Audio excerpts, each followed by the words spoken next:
ગુજરાતમાં ઠંડી અંગે હવામાન નિષ્ણાંત અંબાલાલ પટેલે મોટી આગાહી કરી છે। ગુજરાતમાં આ વર્ષે રેકોર્ડ બ્રેક ઠંડી પડશે।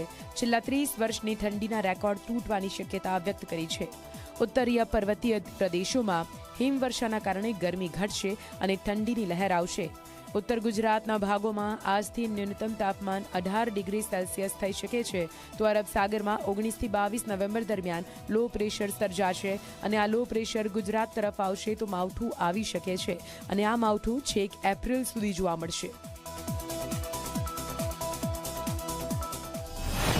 તારીખ 12 થી 17 અને 20 તારીખ સુધીમાં મજબૂત પશ્ચિમી વિક્ષોભ આવશે અને ગરમીમાંથી કંઈક રાહત મળતી જણાશે। 15 નવેમ્બર બાદ ગરમીમાં કંઈક અંશે રાહત થતી જણાશે।